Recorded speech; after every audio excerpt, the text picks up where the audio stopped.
Hello everyone, food recipe या चॅनलवरती आपल्या सर्वांचं पुन्हा एकदा स्वागत आहे। तर आज आपण बनवणार आहोत पावभाजी, जी की सर्वांची आवडती असते। तर त्यासाठी आपल्याला साहित्य लागेल कापलेला बटाटा, थोडी ढोबळी मिरची, एका वाटीमध्ये फुलगोबी, बीट, कांदा, टोमॅटो, पावभाजी मसाला, काश्मीरी मिरची पावडर, पाव, याच्यामध्ये लसूण अद्रकची पेस्ट आहे। सर्वप्रथम आपण ह्या कापलेल्या ज्या भाज्या आहेत त्या एकदम व्यवस्थित अशा शिजवून घेणार आहोत कुकरमध्ये। तर सर्वप्रथम याच्यामध्ये आपण एक ग्लास पाणी टाकून घेऊ आणि हे भांडं कुकरमध्ये ठेवू उकडण्यासाठी। त्याच प्रकारे आपण दुसऱ्या भांड्यामध्ये त्या बाकीच्या भाज्या घालून घेऊ। गोबी, ढोबळी मिरची, वरतून बीट पण टाकून घ्यायचं म्हणजे पावभाजीला छान कलर येईल। त्यानंतर मटारच्या शेंगा पण टाकून घ्यायच्या। जर तुम्हाला आवडत असेल तर आणखीन पण भाज्या ऍड करू शकता, जसं की गाजर। या कापलेल्या सगळ्या भाज्यांमध्ये पाणी टाकून घ्या आणि सगळ्या भाज्या उकडून घेण्यासाठी कुकरमध्ये ठेवा। कुकरमध्ये व्यवस्थित ठेवून घ्या आणि त्यानंतर 3 शिट्ट्या झाल्यावर कुकर बंद करून घ्या। हे पहा, सगळ्या भाज्या आपल्या छान डब्यामध्ये उकडून झालेल्या आहेत। बटाटा पण छान उकडलेला आहे। तर सगळ्या भाज्या आधी स्मॅश करून घ्या,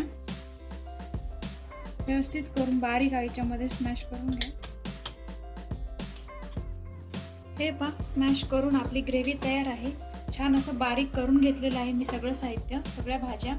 आता यानंतर आपण भाजीची तयारी करूया। त्यासाठी सर्वप्रथम हे अमूलचं बटर एका पॅन मध्ये टाकून घेऊया। 2 जणांची भाजी करतेय त्यामुळे मी बटर थोडं एवढंच कमीच घेतेय। जर तुम्ही जास्त जण असतात तर बटरची क्वांटिटी वाढवू शकता। सर्वप्रथम बटर गरम करून घ्या व्यवस्थित।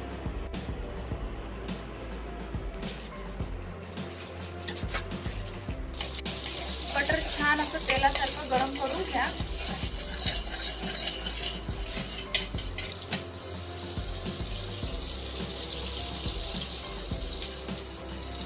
बटर आपलं असं गरम झालेलं आहे। आता आपण याच्यामध्ये लसूण आणि अद्रकची पेस्ट टाकून घेऊ आणि छान तळून घेऊ।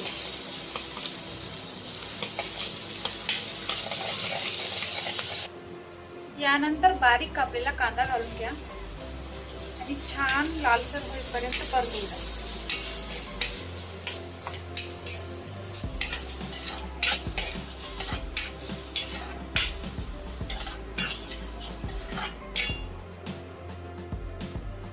यानंतर आपण यामध्ये कापलेला बारीक टोमॅटो घालून घेऊया।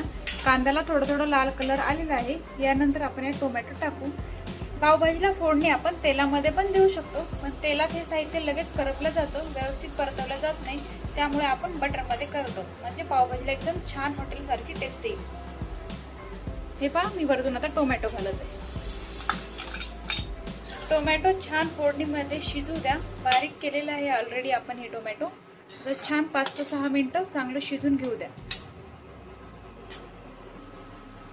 हे पहा, सगळ्या भाज्या छान परतवल्या जात आहेत। यानंतर एक मोठा चमचा पावभाजी मसाला घालून घेऊ। त्यानंतर काश्मीरी लाल मिरची पावडर टाकून घेऊ। या पावडरमुळे छान असा पावभाजीला लालसर कलर येईल। व्यवस्थित मिक्स करून घेऊ सगळं।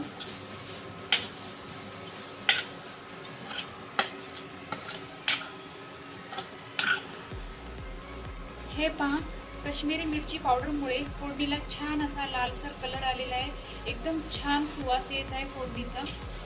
आता या फोडणीला 5 ते 10 मिनिट झाकून ठेवू, जोपर्यंत याला छान असं तेल सुटत नाही तोपर्यंत।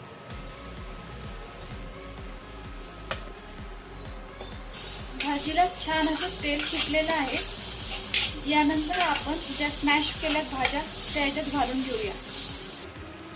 यात आपण आता ह्या स्मॅश केलेल्या सगळ्या भाज्या घालून घेऊ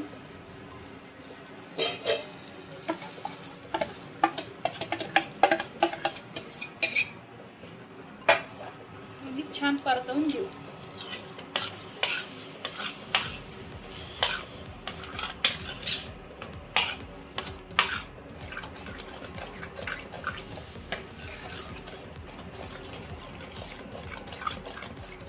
सगळ्या भाज्या अशा एकजीव होईपर्यंत मिक्स करून घ्या।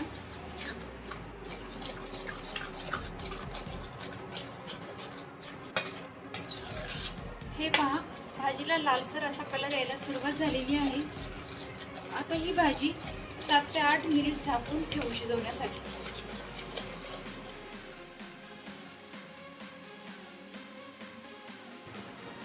सगळ्या भाज्या व्यवस्थित मिक्स करून झाल्याच्या नंतर आपण त्यात आता चवीनुसार मीठ घालून घेऊ. मीठ घालून झाल्याच्या नंतर एकदा परत परतवून घेऊ सगळ्या भाज्या.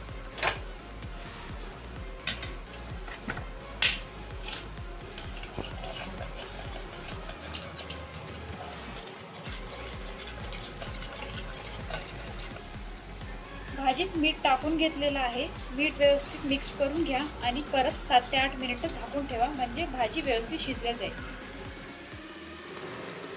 हे पहा, छान अशी आपली पावभाजी तयार आहे.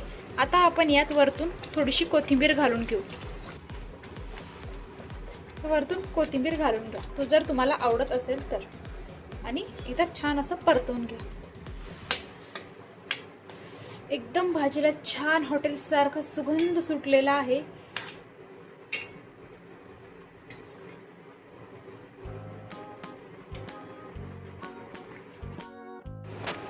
भाजी तयार झालेली आहे. यानंतर आपण एक पॅन ठेवू, त्यावरती थोडंसं बटर घालून घेऊ पाव भाजण्यासाठी.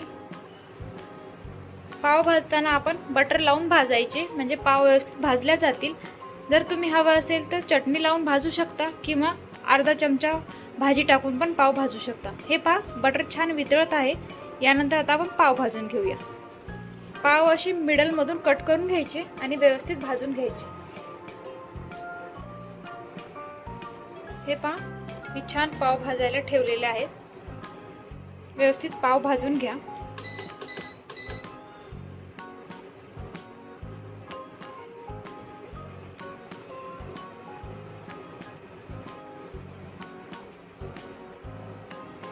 छान असं बटर लावून पाव भाजून घ्या. पाव असे लालसर होईपर्यंत छान भाजू द्या. याच्यावरती मी थोडीशी भाजी टाकलेली आहे. तुम्ही पण भाजी टाकून घेऊ शकता.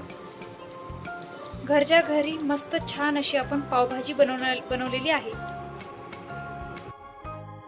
हे पहा, छान अशी घरच्या घरी बनवलेली पावभाजी तयार आहे, जी एकदम चांगली हॉटेलसारखी दिसत आहे.